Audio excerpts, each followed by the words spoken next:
Shalom, Home Ministry menyampaikan selamat hari Minggu dan selamat beribadah kepada semua jemaat Tuhan yang mengambil bagian dalam ibadah minggu ini. Kita mulai ibadah kita, jemaat Tuhan diundang untuk bangkit berdiri.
Buat penyertaan dan perlindungan dalam hidup kami Tuhan. Kami ucap syukur kami punya Tuhan yang dahsyat dan luar biasa seperti Engkau Bapa. Engkau menyucikan dan menguruskan setiap hati dan pikiran kami Tuhan. Tunggu jiwa kami serahkan ke dalam tangan-Mu Tuhan. Engkau basuh dengan darah-Mu Tuhan. Biarlah kami layak untuk menghadap hadirat-Mu pada saat ini Tuhan. Berkati ibadah kami Tuhan. Berkati semua kami yang mengikuti ibadah ini Tuhan. Biar Engkau berkati juga hamba-Mu yang akan Kau pakai Tuhan. Terima kasih banyak Tuhan. Haleluya. Kami siap masuk dalam hadirat-Mu Tuhan.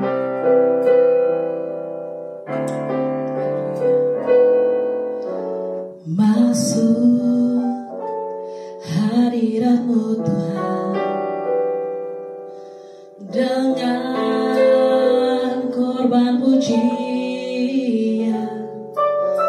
Masuk hadirat-Mu Tuhan, berhiaskan kekudusan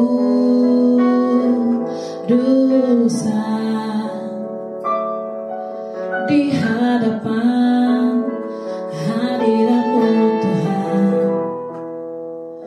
Ku rasakan kedamaian di hadapan hadirat-Mu Tuhan. Ku nampak keagungan Yesus, ku sembah Kau, sujud di hadapan-Mu. Keinginan dalam hidupku hanya untuk menyembah-Mu. Mari sama-sama kita akan pujian katakan, masuk hadirat-Mu Tuhan, yes, dengan korban pujian. Masuk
Yesus, ku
dapat melewati segala hal. Amin.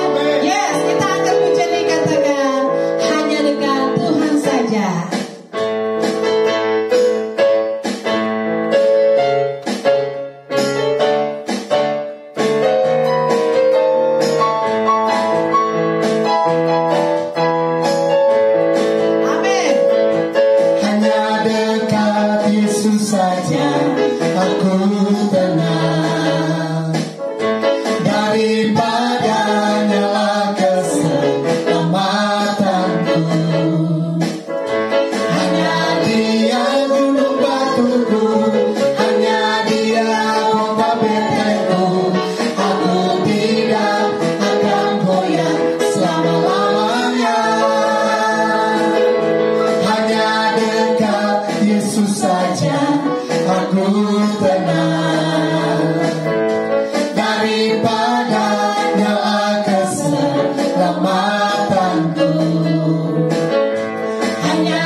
penasehat dalam hidup kami Bapa. Kami bersyukur punya Tuhan yang dahsyat dan luar biasa seperti Engkau Tuhan.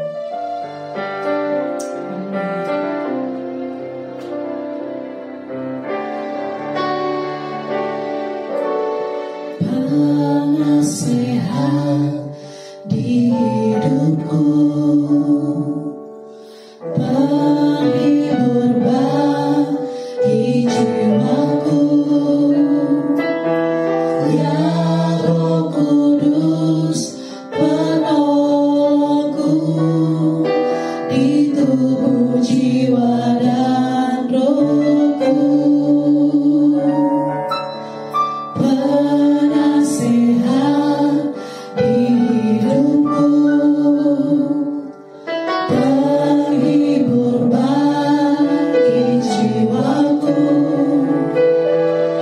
ya Roh Kudus penolongku di tubuh jiwa dan rohku. Engkau Maha Hadir, Roh Kudus di sini Kau bagiku, pimpin hidupku dan jalanku,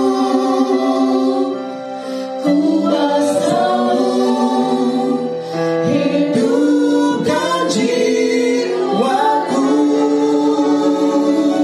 Engkau Maha Hadir, Roh Kudus di sini Kau bagiku, naungi hidupku dan jalanku, kuasa-Mu terjadi bagiku.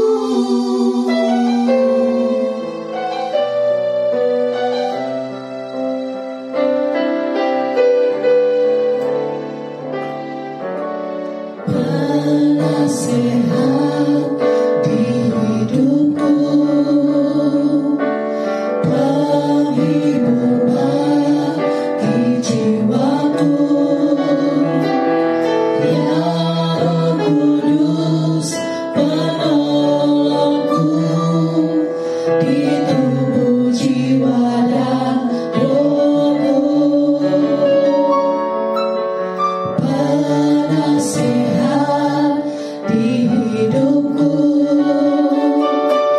penghibur bagi jiwaku, ya Roh Kudus penolongku di tubuh jiwa dan rohku. Engkau Maha Hadir, Roh Kudus di sini Kau bagiku, pimpin hidupku dan jalanku, kuasa-Mu hidupkan jiwaku.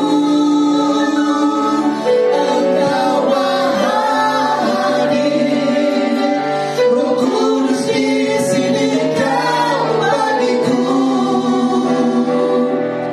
naungi hidupku dan jalanku, kuasa-Mu terjadi bagiku.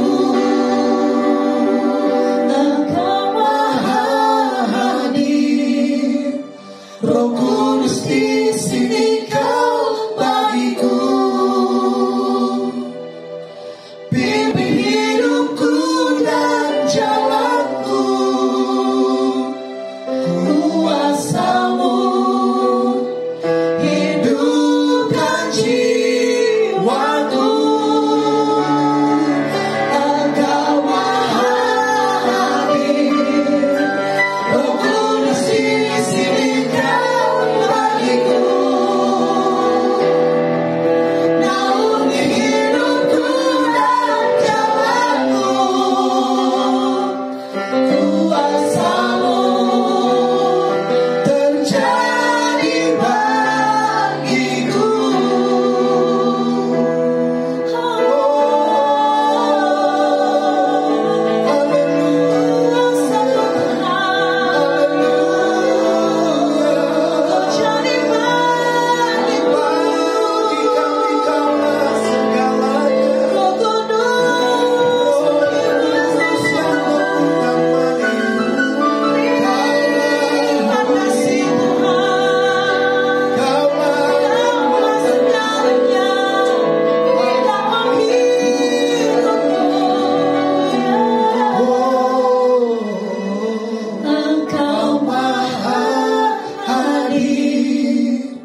Shalom Sobat Home Ministry dimanapun Anda berada. Adalah sukacita kita apabila kita bisa kembali bersekutu, beribadah bersama dengan keluarga kita, bersama dengan jemaat Tuhan dimanapun Anda berada saat ini.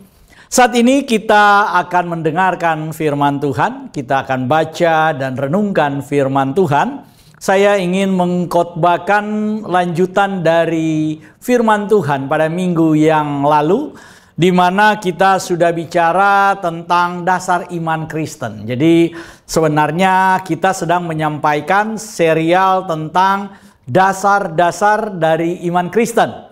Dan dalam pertemuan-pertemuan awal ini kita bicara tentang tujuan penciptaan manusia. Pada minggu yang lalu saya sudah menyampaikan apa sebenarnya yang menjadi tujuan penciptaan manusia. Kita akan baca dulu ayatnya di dalam Kejadian pasal pertama ayat 26 sampai dengan 27. Kejadian pasal pertama ayat 26 sampai 27. Tapi sebelumnya kita berdoa terlebih dahulu. Bapa yang bertakhta dalam kerajaan sorga, Bapa yang kami kenal di dalam nama Tuhan Yesus, Tuhan dan Juru Selamat kami. Bapa yang menciptakan segala sesuatu dengan sempurna. Dan Bapa yang kami percaya tidak akan pernah meninggalkan perbuatan tangannya. Bapa yang selalu memelihara, Bapa yang selalu ada, dan Bapa yang selalu memberkati kami. Saat ini kami berkumpul di tempat ini ya Bapa. Biarlah Tuhan yang memberkati kami. Biarlah Tuhan yang menyingkapkan kepada kami rahasia-rahasia kerajaan sorga. Apa yang ingin Tuhan nyatakan biarlah dinyatakan pada hari ini di dalam nama Tuhan Yesus. Biarlah kami diurapi. Karena kami percaya ketika kuasa firman-Mu bekerja, yang sakit dijamah disembuhkan oleh Tuhan. Yang datang dengan beban berat diberi kelepasan oleh Tuhan. Yang mengalami masalah diberi jalan keluar oleh Tuhan. Yang bergumul dengan masalah sakit penyakit diberi mujizat kesembuhan oleh Tuhan. Di dalam nama Tuhan Yesus. Melalui bilur-bilur darah Tuhan Yesus, kami telah disembuhkan. Tuhan, saat ini kami rindu mendengar firman-Mu. Berfirmanlah kepada kami, diamkan suara hati kami. Biarlah suara Tuhan yang kami dengar saat ini. Pakai hamba-Mu, dan biarlah kemuliaan Tuhan yang dinyatakan. Dalam nama Tuhan Yesus kami berdoa, haleluya, amin. Sobat Home Ministry, kita akan baca firman Tuhan yang terambil dari Kejadian pasal pertama ayat 26 sampai dengan ayatnya yang ke-28. Kejadian 1 ayat 26 sampai 28, demikian firman Tuhan. Berfirmanlah Elohim, baiklah kita menjadikan manusia menurut gambar dan rupa kita, supaya mereka berkuasa atas ikan-ikan di laut, dan burung-burung di udara, dan atas ternak, dan atas seluruh bumi, dan atas segala binatang melata yang merayap di bumi. Maka Elohim menciptakan manusia itu menurut gambarnya. Menurut gambar Elohim diciptakannya dia. Laki-laki dan perempuan diciptakan mereka. Elohim memberkati mereka, lalu Elohim berfirman kepada mereka, beranak cuculah dan bertambah banyak. Penuhilah bumi dan taklukkanlah itu. Berkuasalah atas ikan-ikan di laut dan burung-burung di udara, dan atas segala binatang yang merayap di bumi. Demikian firman Tuhan, dan terpujilah Kristus Tuhan dan Juru Selamat kita. Sobat Home Ministry, saat ini seperti yang saya katakan tadi, bahwa saya ingin melanjutkan khotbah saya pada minggu yang lalu. Pada minggu yang lalu kita sudah bicara tentang apa yang menjadi tujuan penciptaan manusia. Apa yang menjadi tujuan dari Tuhan ketika Tuhan menciptakan manusia itu. Dari ayat yang kita baca ini, firman Tuhan memberitahukan dengan sangat jelas bahwa Tuhan menciptakan manusia dengan satu tujuan, yaitu menciptakan satu makhluk supaya ada makhluk yang Tuhan tempatkan di bumi yang segambar dan serupa dengan Tuhan. Pada minggu yang lalu, saudara, kita sudah membahas ayat yang ke-27. Perhatikan baik-baik, sekali lagi saya ingin baca ayat 26. Demikian firman Tuhan. Berfirmanlah Elohim, baiklah kita menjadikan manusia menurut gambar dan rupa kita. Saudara perhatikan, ada rencana dari Tuhan. Sebuah rencana yang sangat besar, yang Tuhan ingin kerjakan. Yang Tuhan ingin lakukan. Setelah Tuhan menciptakan segala sesuatu, setelah Tuhan menciptakan alam semesta, setelah Tuhan menciptakan langit dan bumi dan semua isinya, Tuhan kemudian merencanakan puncak dari penciptaannya. Puncak dari karya Tuhan. Tuhan ingin hadirkan satu makhluk di mana lewat makhluk itu representasi kekuasaan Tuhan, representasi kehadiran Tuhan, representasi kemuliaan Tuhan, representasi kesempurnaan Tuhan dinyatakan di tengah semua makhluk ciptaan Tuhan. Oleh karena itu, Tuhan berencana. Ayat 26 ini, kalau kita baca, dikatakan baiklah kita menjadikan manusia. Jadi Tuhan ini punya rencana. Ada rencana Tuhan. Apa rencana Tuhan itu? Menjadikan satu makhluk yang bernama manusia. Ini rencana Tuhan. Sebelum saudara manusia Tuhan ciptakan, gak ada makhluk yang segambar dan serupa dengan Tuhan. Manusia satu-satunya makhluk yang Tuhan ciptakan segambar dan serupa dengan dirinya. Oleh karena itu Tuhan merencanakan rencana ini dengan sangat-sangat seksama. Firman Tuhan berkata, baiklah kita menjadikan manusia menurut gambar dan rupa kita. Pada ayat yang ke-27 kita lihat. Di ayat 26 ada rencana Tuhan. Di ayat 27 firman Tuhan berkata, maka Elohim menciptakan manusia menurut gambarnya. Ulang. Supaya saudara paham. Jadi saudara, ayat 26 Tuhan punya rencana besar. Kenapa? Karena segala sesuatu yang Tuhan ciptakan, alam semesta yang Tuhan ciptakan, makhluk-makhluk yang Tuhan ciptakan, semua tanaman, tumbuhan, dan semua isi dunia yang Tuhan ciptakan, rasanya tidak cukup kalau tidak ada manusia yang mengelolanya. Rasanya kurang kalau tidak ada pribadi yang merepresentasikan kehadiran Tuhan di tengah semua ciptaan itu. Jadi Tuhan mau ada representasi dirinya yang bisa dilihat oleh semua makhluk. Dan saya ingin katakan, manusia adalah representasi diri Tuhan itu sendiri. Di tengah-tengah segala ciptaan. Oleh karena itu, setelah Tuhan berencana menghadirkan satu makhluk, menghadirkan satu pribadi yang merepresentasikan dirinya, yang menggambarkan kehadiran dirinya, yang melambangkan kehadiran Tuhan. Maka ayat 27, Tuhan eksekusi rencananya. Saya ingin katakan kalau kita belajar firman Tuhan ini, saya mau bilang bahwa nggak ada rencana Tuhan yang gagal. Nggak ada satupun rencana Tuhan yang gagal. Kalau Tuhan merencanakan sesuatu, Tuhan akan mengerjakan itu. Kalau Tuhan berfirman, maka Tuhan akan menggenapi firman-Nya. Ini prinsip sejak awal, saudara. Oleh karena itu setelah Tuhan merencanakan, ayat 27 firman Tuhan berkata, maka Elohim menciptakan manusia itu menurut gambarnya. Rencana Tuhan akan ada satu makhluk yang diciptakan sesuai dengan gambar dan rupa. Tapi yang diciptakan adalah makhluk yang segambar.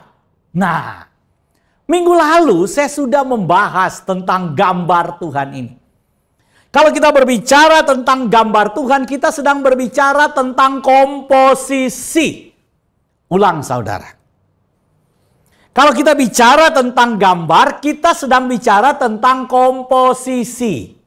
Komposisi itu apa sih, Pak, bahasa sederhananya? Sederhananya begini, saudara. Komposisi itu, jadi ketika Tuhan menciptakan manusia, di dalam kejadian ini, itu dianalogikan Tuhan seperti membuat patung. Oke, jadi ketika Tuhan menciptakan makhluk ini, Tuhan membuat sebuah patung. Dia mengerjakan dengan tangannya. Ya, kalau yang lain kan Tuhan tinggal berfirman, jadi, maka jadi. Hai tanah, tumbuhkan tumbuh-tumbuhan, maka tumbuh-tumbuhan tumbuh. Tuhan bilang, oh jadilah benda-benda penerang, maka jadilah bintang-bintang, jadilah benda-benda penerang, jadilah matahari, jadilah bulan, jadilah bintang. Luar biasa. Ketika Tuhan bilang, jadilah daratan, maka daratan itu ada. Ketika Tuhan bilang, lautan, lautan itu ada. Ketika Tuhan bilang, binatang, binatang itu tercipta.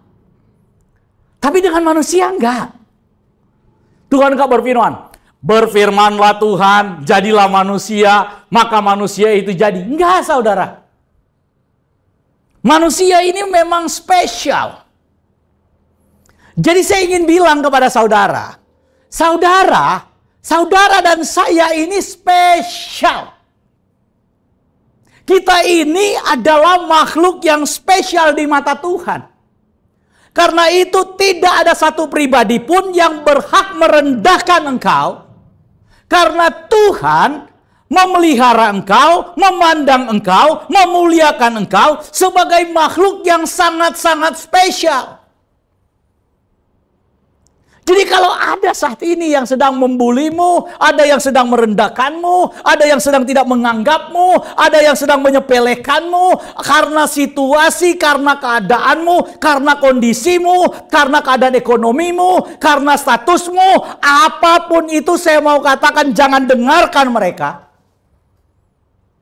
Karena sejak awal Tuhan punya rencana yang spesial buatmu dan saya. Karena sejak awal Tuhan punya rencana yang mulia buat saudara dan saya. Saya mau tanya dulu.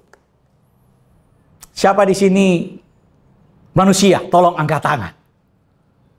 Nah, saudara, coba yang enggak angkat tangan ditepok dulu. Manusia bukan? Kalau saudara itu manusia, firman Tuhan bilang bahwa Tuhan menciptakan manusia itu spesial. Saudara pemazmur, Daud pernah berkata begini. Aku mengucap syukur kepada Elohimku. Karena kejadianku dahsyat dan ajaib. Ajaib apa yang kau buat. Dan jiwaku benar-benar menyadarinya. Mazmur 139. Daud pernah menyaksikan. Dalam Mazmur pasal yang ke-8 dia katakan, siapakah manusia itu? Apakah manusia itu sampai engkau mengingatnya? Apakah manusia itu kalau saya lihat bulan bintang dibandingkan dengan makhluk-makhluk yang lain, makhluk manusia itu rapuh. Tapi engkau telah mengangkat dia hampir sama dengan Elohim. Luar biasa, saudara. Karena itu, mari kita pahami secara benar. Jadi saudara, kalau kita bicara tentang Tuhan menciptakan manusia berdasarkan gambar, minggu lalu saya harap saudara bisa dengar ulang khotbah saya. Karena Pastor Doni bilang, wah khotbahnya terlalu berat. Saya harap Jemaat Home Ministry bisa memahami. Saya ingin menyampaikan sebenarnya inti dari firman Tuhan yang saya sampaikan pada minggu yang lalu, bahwa manusia itu, tujuan Tuhan menciptakan manusia, menjadikan makhluk yang segambar dengan dirinya, yang serupa dengan dirinya. Nah sekarang saudara, siapakah gambar Tuhan itu? Kenapa saya langsung menggunakan siapa? Bukan apa. Perhatikan baik-baik ini ucapan saya. Siapakah gambaran Tuhan itu? Dalam Kolose 1 ayat 15 firman Tuhan berkata, ia adalah gambar Elohim yang tidak kelihatan. Ia di sini siapa? Ia di sini adalah Yesus. Kalau saudara baca dalam Kolose pasal pertama ayat 16, 17 dan seterusnya, dijelaskan bahwa di dalam dia segala sesuatu telah diciptakan, baik yang ada di bumi maupun yang ada di sorga. Segala sesuatu diciptakan oleh dia dan untuk dia. Jadi saudara, ketika kita berbicara tentang penciptaan manusia, maka tujuan Tuhan menciptakan manusia, Tuhan ingin menciptakan manusia segambar dan serupa dengan dirinya. Jadi gambar Tuhan itu adalah Yesus. Ketika Adam itu pertama kali dicipta, Adam itu dicipta berdasarkan gambarannya Yesus. Frame-nya itu adalah Yesus. Yesus itu adalah rencana utama. Yesus itu adalah rencana yang paling prioritas. Yesus itu bukan rencana cadangan, saudara. Jangan saudara pikir karena Adam jatuh dalam dosa, maka kemudian rencana cadangan diturunkan Tuhan, yaitu Yesus. Bukan. Yesus itu adalah rencana utamanya. Yesus itu adalah rencana blueprint-nya. Jadi ketika Tuhan menciptakan, Elohim menciptakan Adam, Adam itu diciptakan berdasarkan gambarnya Tuhan. Gambarnya Tuhan itu adalah Yesus. Jadi Adam pertama kali hadir di dunia, diciptakan oleh Tuhan berdasarkan gambar Yesus. Saudara kemudian bilang, Pak, kan Yesus belum ada. Kan manusia pertama itu adalah Adam, Pak. Kok Adam diciptakan berdasarkan gambar Yesus? Ini nggak nyambung. Saya mau bilang, saudara, Yesus itu adalah firman Tuhan. Yesus itu adalah firman apa? Tuhan. Ulang, tolong bilang kiri kanan. Yesus adalah firman Tuhan. Kalau ada pendeta yang bilang Yesus bukan firman Tuhan, ada yang bilang Yesus cuma dihinggapi firman Tuhan, ada yang bilang bahwa Yesus itu dulu nggak punya firman, kemudian firman masuk kepada dia. Saudara pikir ini firman Samosir? Firman Sitanggang? Firman Wuisan? Bukan, saudara. Kenapa penting? Karena kalau Yesus itu bukan firman, maka Adam gak mungkin diciptakan berdasarkan gambarannya Yesus. Kalau Yesus itu cuma manusia biasa, maka Adam lebih mulia dari Yesus. Tapi firman Tuhan bilang segala sesuatu diciptakan dalam Dia, oleh Dia, dan untuk Dia.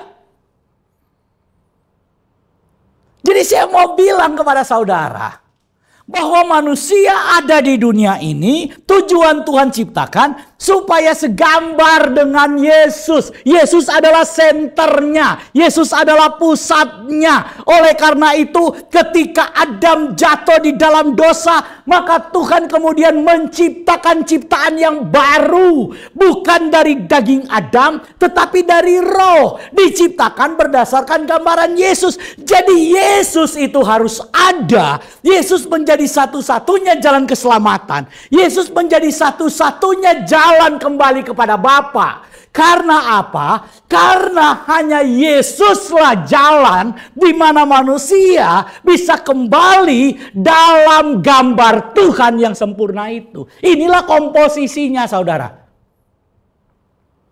Kalau saudara dan saya percaya kepada Yesus, maka kita kembali kepada komposisi ilahi itu. Sama seperti komposisi Adam, karena Adam diciptakan berdasarkan komposisinya Yesus. Berdasarkan frame-nya Yesus. Minggu lalu saya sudah kasih contoh soal donat, saya nggak mau ulang, saudara. Saya ingin melanjutkan khotbah, tapi intro saya kepanjangan, saya nggak tahu. Jadi panjang jadinya. Tapi saya ingin bilang supaya saudara paham dulu. Kenapa Yesus sih, Pak? Wah, kan banyak jalan ke Roma, Pak. Semua agama juga bilang masuk sorga, masuk sorga, masuk sorga. Saya mau bilang kepada saudara, sorga itu bukan tujuan utama. Sekali lagi, sorga itu bukan tujuan utama kita percaya Yesus. Tujuan utama kita percaya Yesus supaya kita dikembalikan kepada tujuan awal. Tuhan menciptakan kita, yaitu menjadi segambar dengan Tuhan. Menjadi segambar dengan Yesus. Menjadi sekomposisi dengan Yesus. Kalau saudara itu satu komposisi dengan Yesus, satu genetik dengan Yesus, satu DNA dengan Yesus, maka tempatnya sama-sama Yesus. Kalau saudara kejar surganya, takutnya saudara salah alamat kayak Ayu Ting Ting. Salah alamat, saudara. Mau masuk ke surganya Yesus, kesasar ke surga bidadari. Ketemu deh 72 bidadari. Yang di situ saudara omongin syawat. Surga yang dibawa oleh Yesus bukan seperti itu. Jadi tujuan Tuhan menciptakan manusia supaya kita segambar dan serupa dengan Tuhan. Gambar dan rupa Tuhan itu adalah Yesus. Ketika Adam jatuh dalam dosa, saya sudah jelaskan ya. Ketika Adam jatuh dalam dosa, saya sudah bicara tentang hamartia, saya sudah bicara tentang kata pada minggu yang lalu. Jadi ketika manusia jatuh dalam dosa, maka manusia itu merubah sasarannya. Sasarannya segambar dengan Tuhan, manusia mengubah sasaran baru. Karena itu anak-anak manusia setelah manusia jatuh dalam dosa nggak lagi segambar dengan Tuhan. Firman Tuhan bilang dalam Kejadian 5 pasal yang ketiga, tapi menjadi segambar dengan Adam. Adam melahirkan Set. Set segambar dengan Adam. Oleh karena itu saudara, apa yang terjadi? Nah, saya ingin lanjutkan khotbahnya, ini baru lanjut. Jadi saudara, ketika manusia itu jatuh dalam dosa, maka mari kita perhatikan, saya ingin baca satu ayat saudara. Saya ingin baca satu ayat, Kejadian pasal 6 ayat yang ketiga. Kejadian pasal yang ke-6 ayat yang ketiga. Saya ingin saudara perhatikan ayat ini. Kejadian pasal yang ke-6 ayat yang ketiga, demikian firman Tuhan. Berfirmanlah Yahweh, Rohku tidak akan selama-lamanya tinggal di dalam manusia. Karena manusia itu adalah daging. Tetapi umurnya akan 120 tahun saja. Saudara perhatikan baik-baik, saudara. Ketika manusia jatuh ke dalam dosa, maka firman Tuhan berkata bahwa rohku tidak akan tinggal selama-lamanya dalam manusia. Oh, berarti sebelumnya gimana, Pak? kalau ayat ini keluar, Rohku tidak akan tinggal selama-lamanya. Berarti sebelumnya Rohku itu, Roh Elohim itu, Roh Kudus itu, Roh Tuhan itu tinggal dalam Adam. Tapi karena Adam berdosa, Tuhan bilang, sekarang nggak tinggal lagi. Saudara paham nggak nih? Saudara, kalau ada yang bilang begini, mulai sekarang kita nggak setiap minggu ibadah. Jadi mulai bulan depan kita nggak setiap minggu ibadah. Itu artinya sebelumnya kita setiap minggu ibadah. Paham saudara? Tolong ngangguk-ngangguk aja. Oh iya. Ngerti? Iya. Kalau ditanya ngerti beneran? Enggak.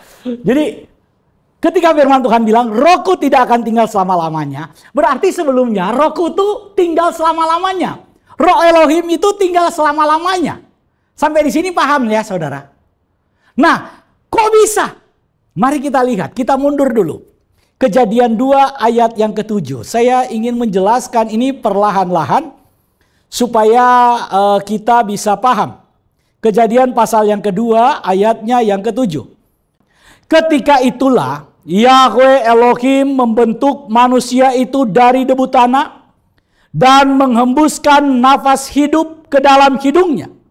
Demikianlah manusia itu menjadi makhluk yang hidup. Nah, saya ingin lanjutkan. Sebelumnya, tadi saya sudah bilang, waktu Tuhan menciptakan manusia berdasarkan gambar. Gambar itu dianalogikan, dicontohkan seperti seorang yang membuat patung. Jadi manusia itu seperti patung yang dibuat oleh Tuhan sendiri. Komposisinya sesuai dengan komposisi yang Tuhan mau. Yaitu apa? Komposisi yang diambil dari unsur bumi. Di mana manusia itu berasal dan diberi nama sesuai dengan asalnya itu. Yaitu Adam. Adam itu artinya tanah merah saudara. Jadi kalau sekarang ada orang yang tinggal di tanah merah. Teman-teman yang ada di Tanjung Priuk tinggal di mana? Tanah merah. Nah itu Adam. Bahasa Ibrani-nya. Jadi tinggal di mana? Oh di Adama. Waduh, luar biasa saudara. Tinggal di Adama, tanah merah. Lam tanah merah. Nah itu Pak Doni yang tahu tuh. Lam tanah merah. Ya ternyata di Ambon juga ada tanah merah saudara. Jadi bukan cuma di Priuk tanah merah. Jadi Seng Lawang juga di sana. Jadi saudara, Adam itu artinya tanah merah. Jadi Tuhan menciptakan manusia itu dari tanah. Dibuatlah patung. Ya kalau kita tuh istilah tanah merah di sini apa ya? Tanah liat. Nah itu. Ya. Tanah liat. Jadi saudara tahu tanah liat ya? Ya masa nggak tahu tanah liat kebangetan. Ya tanah liat yang biasa dibikin apa namanya? Batu bata. Ya. Bikin batu bata. Nah itu tanah liat. Itu dibikin patung saudara. Seperti Tuhan kemudian membuat patung. Ini komposisi, saya sedang bicara komposisi. Nah sekarang ketika bicara tentang rupa, karena rencana Tuhan itu gambar dan rupa. Nah tentang rupa itu dijelaskan dalam Kejadian 2 ayat 7. Bagaimana kemudian rupa manusia itu kemudian dihadirkan oleh Tuhan. Rupa di sini bukan wajah. Ulang, rupa di sini bukan wajah. Yang dimaksud dengan rupa itu adalah kualitas. Kalau gambar itu komposisi. Blueprintnya. Ketika manusia diciptakan komposisinya yaitu komposisi ilahi. Komposisinya Yesus. Frame-nya Yesus. Diambil dari debu tanah. Oke? Udah paham lah. Supaya saya nggak ulang-ulang. Ketika bicara tentang rupa, kita bicara tentang sesuatu yang berasal dari Tuhan. Jadi ketika patung ini sudah jadi, maka firman Tuhan bilang bahwa Tuhan menghembuskan nafasnya. Menghembuskan rohnya. Jadi ada yang disebut dengan nefes haya. Ada nafas hidup. Ada roh hidup yang Tuhan taruh di dalam patung itu. Itulah yang kita sebut sebagai Roh Kudus. Roh Kudus itu nggak bisa cuma tinggal di dalam patung. Nggak bisa cuma tinggal di dalam tanah. Roh Kudus itu ada di dalam tanah yang Tuhan ciptakan, tanah merah itu, karena di situ ada komposisi ilahi, ada benih ilahi, yaitu komposisi Kristus itu. Roh Kudus ini nggak mungkin ada di tanah yang tanpa Yesus.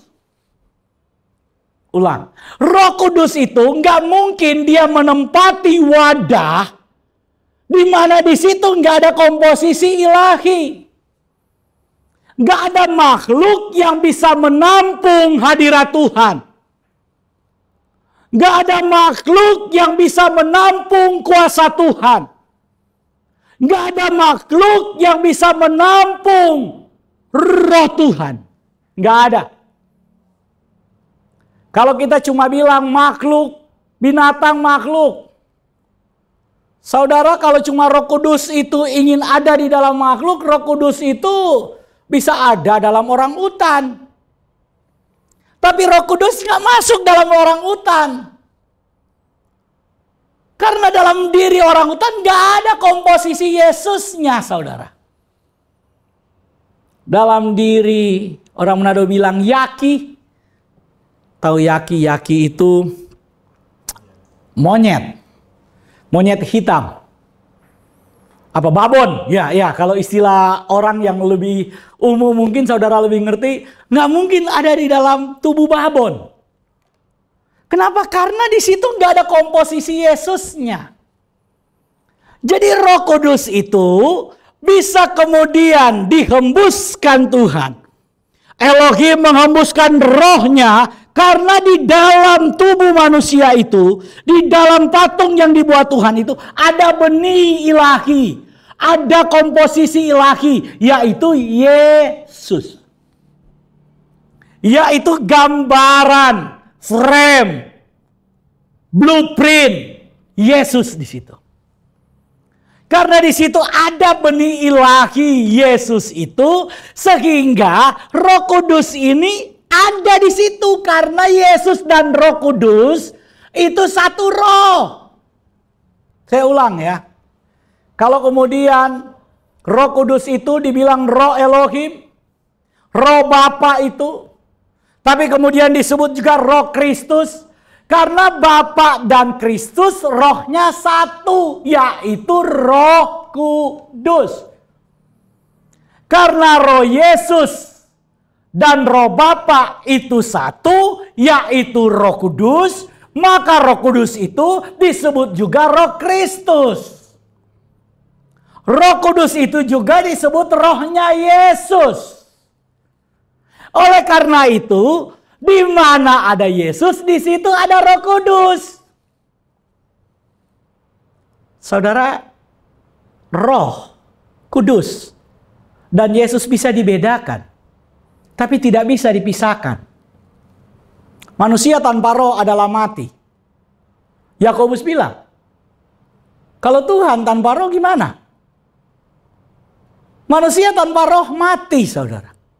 Sama seperti iman tanpa perbuatan, katanya mati. Jadi saudara bisa bilang iman, oke. Tapi iman itu harus ada perbuatan iman. Kita beriman, iman kita harus menggerakkan kita untuk menghasilkan buah-buah iman. Menghasilkan perbuatan-perbuatan iman. Nah itu tentang iman. Saya nggak mau khotbah ke sana, makin ke sono lagi. Saya balik lagi saudara. Bahwa ketika Tuhan menciptakan manusia berdasarkan gambar Tuhan, gambar Yesus, maka kemudian Tuhan mengembuskan rohnya. Rohnya bisa menempati tubuh ini karena ada Yesusnya. Nah setelah komposisi itu rusak karena dosa, setelah komposisi itu rusak karena perbuatan Adam yang mengambil posisi beroposisi dengan Tuhan, maka firman Tuhan dalam Kejadian pasal yang ke-6 ayat yang ketiga ini terjadi. Rohku tidak akan selama-lamanya tinggal dalam manusia karena manusia itu daging. Oleh karena itu firman Tuhan bilang, darah dan daging tidak akan masuk kerajaan sorga. Kenapa darah dan daging tidak akan masuk kerajaan sorga? Karena kualitasnya cuma kualitas tanah. Kualitasnya cuma kualitas daging. Bagaimana mungkin kualitas daging bisa masuk dalam kerajaan Kristus, kerajaan terang, kerajaan cahaya, angus gosong song song song. Saudara, kalau saudara dengan tubuh kita ini, walaupun saudara fitness, sampai perut saudara ini bukan cuma six pack, tapi sudah 10 pack, udah. Sampai leher juga berotot, saudara. Saudara masih nggak layak untuk masuk kerajaan sorga. Kenapa nggak layak masuk dalam kerajaan sorga? Karena nggak ada Roh Kudus. Nggak ada kualitas. Kualitasmu sudah turun, downgrade. Waduh, udah habis. Oleh karena itu firman Tuhan bilang, karena manusia itu tinggal daging, gak ada lagi gambar Tuhan dalam diri manusia. Gambar Tuhan sudah rusak. Saya ulang, gambar Tuhan dalam diri manusia sudah rusak. Karena sudah rusak, maka Roh Kudus bilang, gak bisa tinggal di situ lagi. Itu bukan tempatku lagi. Itu bukan baitku lagi. Karena itu Roh Kudus dalam perjanjian lama itu nggak bisa lagi menjadikan tubuh manusia sebagai baitnya. Oleh karena itu dikatakan, karena Roh Kudus keluar, kualitas ilahi yang ada dalam diri manusia sudah turun. Karena turun, berpengaruh kepada umur manusia. Firman Tuhan bilang umur manusia hanyalah berapa? 120 tahun. Jadi umur manusia juga terpengaruh dengan apa? Kualitas ilahi. Sebelum manusia jatuh dalam dosa, umur Adam itu panjang. Saudara baru jatuh dalam dosa aja umur Adam itu sampai 900-an tahun. Metusala itu umurnya 969 tahun. Luar biasa, panjang. Saudara ada nggak di sini? Umurnya nggak usah 900 deh, setengahnya aja, 450 tahun. Ada nggak? Nggak usah 450 tahun. Dari 900 tahun kita hitung 30%-nya aja. Kira-kira berapa, Pastor Ron? 30%, 300 tahun.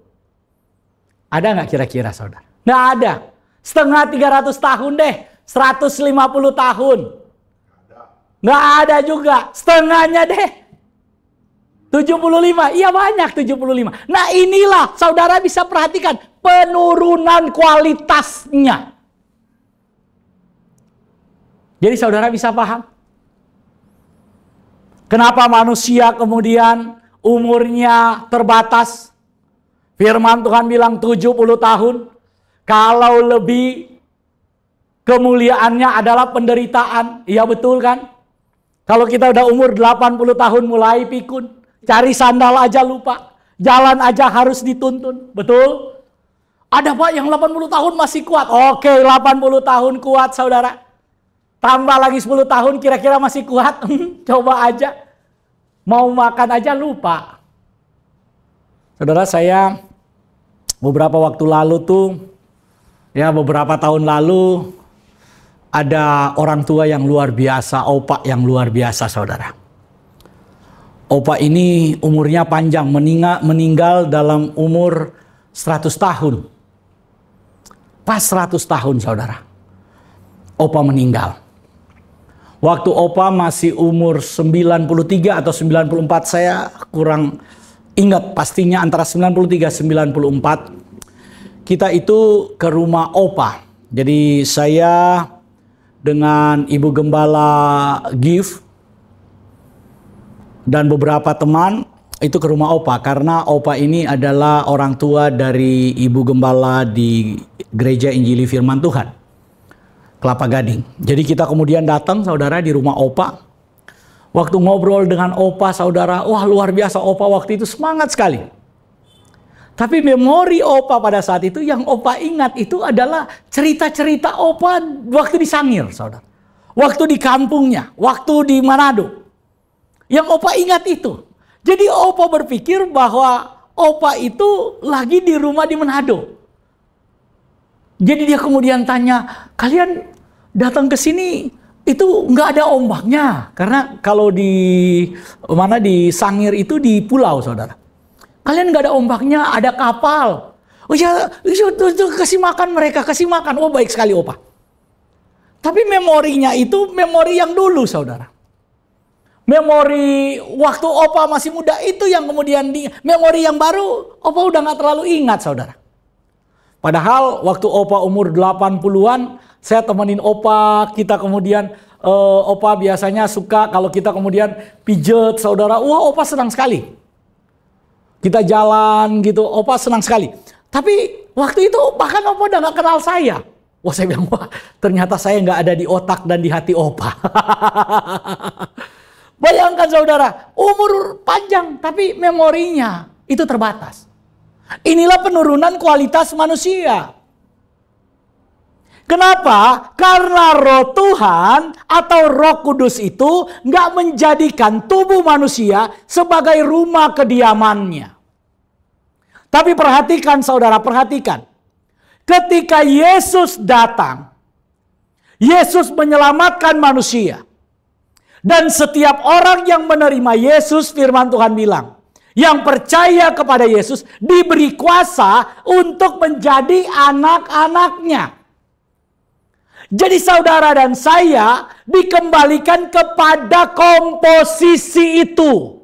Ada benih yang Tuhan taruh dalam diri kita, yaitu benih ilahi. Karena itu firman Tuhan bilang bahwa karena begitu besar kasih Elohim akan dunia ini, sehingga ia mengaruniakan anaknya yang tunggal. Anak yang tunggal itu monogenes theos. Monogenes, anak tunggal, mono satu genes gen. Satu-satunya genetik dari Bapa itu hanya Yesus. Boleh saudara bilang ada anak-anak malaikat disebut anak-anak Elohim. Dalam kitab Ayub, saudara dan saya juga disebut dengan anak. Tapi beda statusnya dengan Yesus. Yesus itu anak tunggal, monogenes. Jadi jangan ngawur. Kalau ada yang bilang bahwa Yesus sama dengan kemudian anak-anak Elohim yang lain, sama dengan malaikat, bahkan sama dengan Lucifer, malaikat yang jatuh, mereka juga disebut sebagai anak-anak. Beda weh. Beda, jelas beda statusnya. Yesus itu disebut anak tunggal, monogenes, anak tunggal, bukan anak kembar. Anak tunggal. Jadi kalau ada yang disebut sebagai anak-anak, sebagai ciptaan saudara dan saya disebut anak, Israel disebut anak, itu beda dengan Yesus ketika disebut anak. Yesus itu adalah anak tunggal monogenes. Oleh karena itu saudara harus paham. Kenapa harus Yesus? Karena Yesus itu adalah jalannya, adalah blueprintnya, adalah komposisi ilahi itu. Ketika kita percaya kepada Yesus, maka kita menyatu dengan komposisi ilahi itu. Barang siapa yang dilahirkan dari daging adalah daging, tapi barang siapa yang dilahirkan dari roh adalah roh. Oleh karena itu, ketika kita percaya Yesus, maka komposisi ilahi itu ada dalam diri kita. Oleh karena itu, Roh Kudus berkenan tinggal di dalam kita. Roh Kudus kemudian menjadikan kita baitnya. Roh Kudus itu menjadikan kita rumah kediamannya. Tapi Pak, mati. Ya iya, karena daging kita masih dagingnya Adam. Tapi dalam daging Adam ini, dalam tubuh fana ini, ada benih ilahinya. Oleh karena itu, setelah kita menanggalkan tubuh fana ini, kita akan diberi tubuh kekal. Setelah kita menanggalkan tubuh duniawi ini, kita akan diberi tubuh sorgawi. Saudara, tubuh duniawi ini akan kembali kepada tanah. Tapi benih ilahi yang diberikan oleh Kristus karena engkau percaya kepada Yesus, karena engkau menerima Yesus sebagai Tuhan dan Juru Selamat, karena engkau percaya kepada Yesus, bergantung harap kepada Yesus, maka ada tubuh kemuliaan yang Tuhan sediakan. Kematian bukan lagi akhir bagi orang percaya. Hai maut, di manakah sengatmu? Hai maut, di manakah kuasamu? Orang yang percaya Yesus tidak lagi ada di bawah hukum maut, tidak ada lagi di bawah hukum dosa, karena dia sudah dibebaskan, dimerdekakan oleh Kristus. Saudara percaya? Amin. Saudara percaya? Amin. Oleh karena itu saya ingin katakan buat kita, bahwa percaya Yesus jangan ragu. Percaya Yesus jangan ragu, karena hanya lewat Yesus. Hanya lewat Yesus komposisi ilahi itu kembali. Oleh karena itu puncak iman Kristen selama kita hidup adalah penyatuan dengan Yesus. Ketika Yesus datang di awan-awan menjemput kita dengan tubuh kemuliaannya, kita yang percaya kepada Yesus yang sudah mati dibangkitkan, diberi tubuh yang sama dengan Yesus. Kita yang masih hidup diubahkan, diberi tubuh yang sama dengan Yesus, dan bersama-sama terangkat untuk menyatu dengan Yesus. Mereka bukan dua lagi, tetapi satu. Kita menjadi satu tubuh. Karena kita adalah mempelai Kristus. Kita menjadi satu tubuh. Karena kita adalah pengantin Kristus. Mereka bukan dua, tapi satu. Pernikahan orang Kristen adalah penggambaran penyatuan kita dengan Kristus. Satu tubuh, satu roh, dan satu iman dalam Kristus. Oleh karena itu, tetap percaya. Tetap percaya. Pada minggu yang akan datang, saya ingin melanjutkan khotbah saya. Bagaimana proses panggilan pemilihan Tuhan itu terjadi dalam hidup orang percaya. Tuhan Yesus memberkati. Kita berdoa. Terima kasih ya Bapa, terima kasih ya Tuhan, terima kasih ya Kristus yang Maha Baik.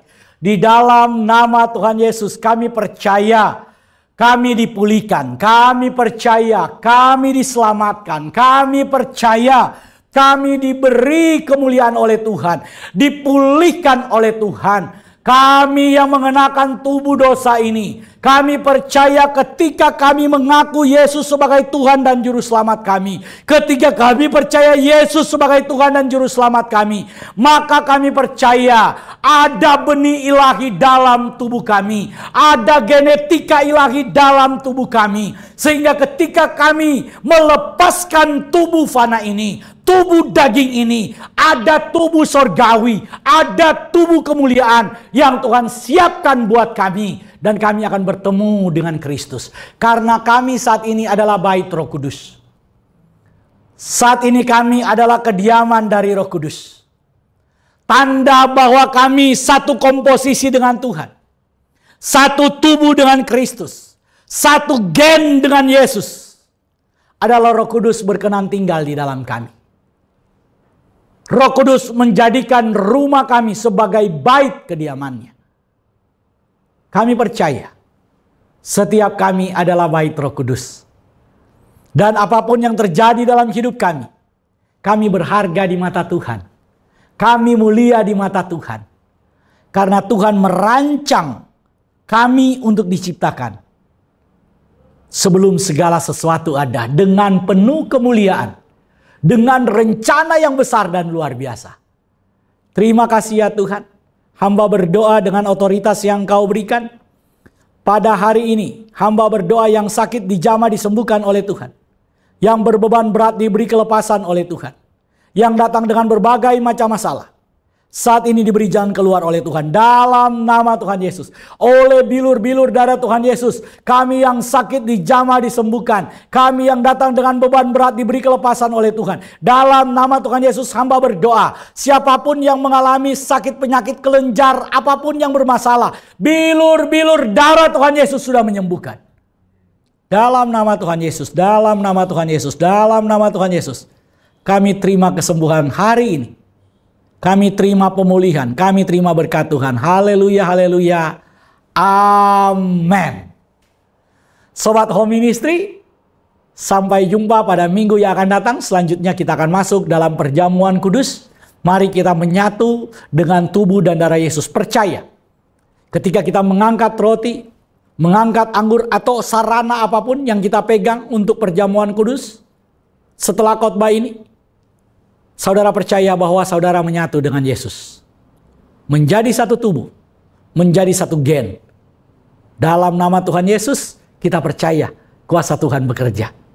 Lewat roti, lewat anggur, yang akan kita makan. Dan yang akan kita minum. Tuhan Yesus berkati. Sobat Home Ministry, dimanapun Anda berada, kita akan masuk dalam sakramen perjamuan kudus. Saya persilakan semuanya untuk bangkit berdiri. Dan kita akan mendengarkan ketetapan tentang perjamuan kudus. Demikian firman Tuhan tentang ketetapan perjamuan kudus. Tuhan Yesus berfirman, "Akulah roti hidup yang telah turun dari sorga.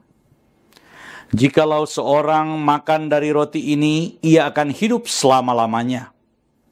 Dan roti yang kuberikan itu ialah dagingku, yang akan kuberikan untuk hidup dunia."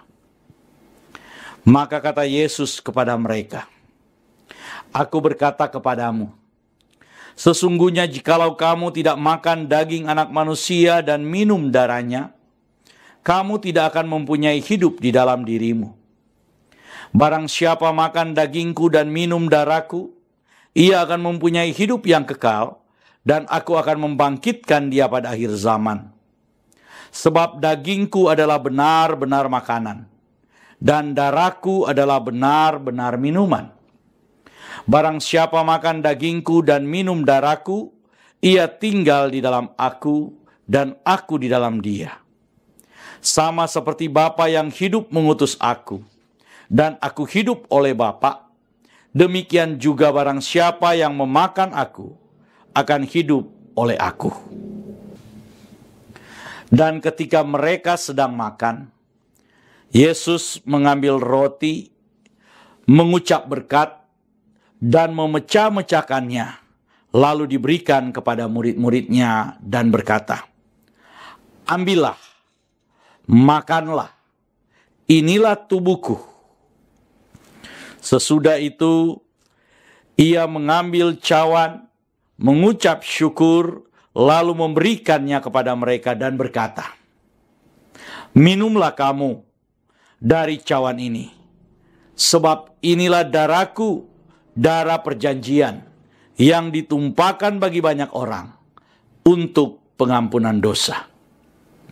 Kalau kita percaya bahwa roti dan anggur ini adalah persekutuan dengan tubuh dan darah Yesus, mari kita angkat lebih tinggi dari kepala kita dan sama-sama kita mengaku, dalam nama Tuhan Yesus, aku percaya inilah tubuh dan darah Yesus.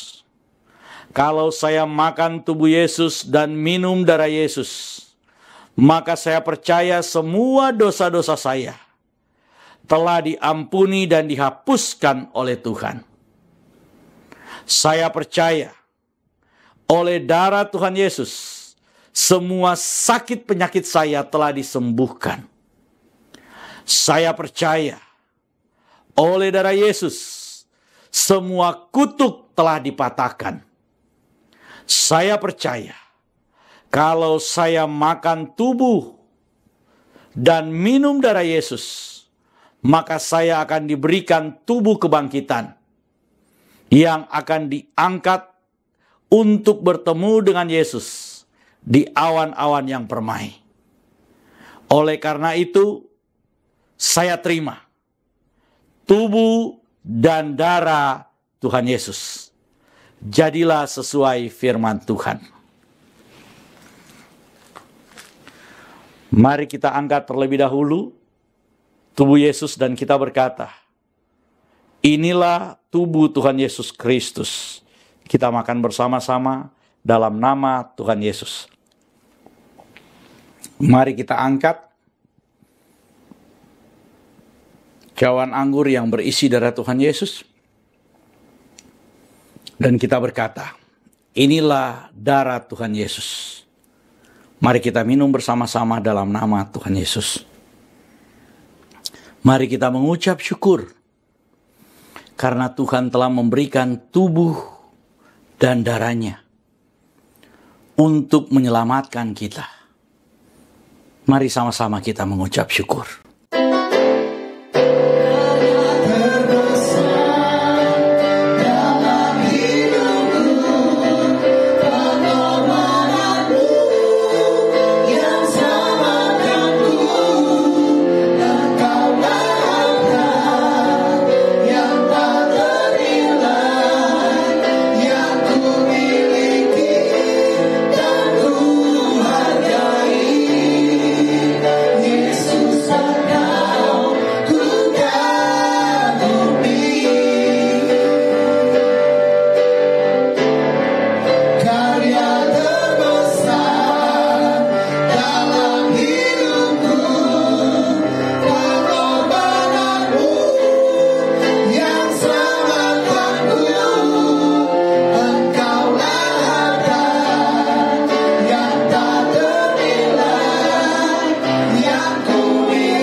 Jemaat Tuhan, milik Tuhan, kita akan mengakhiri ibadah kita hari ini.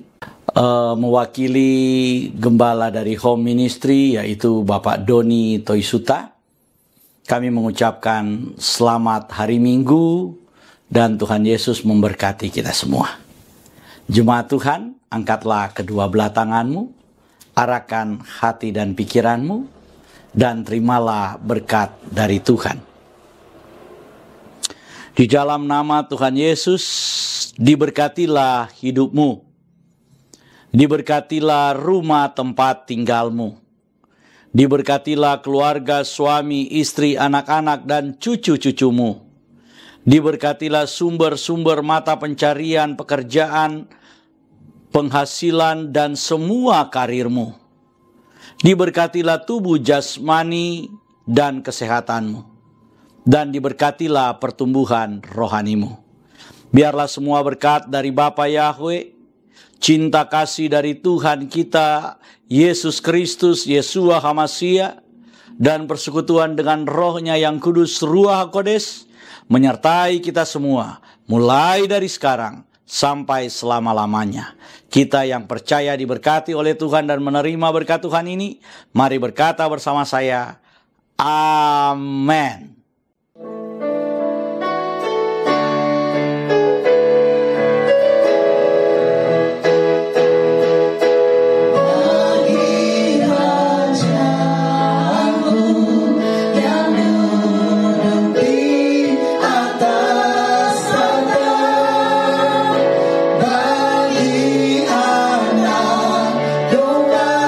Segala pujian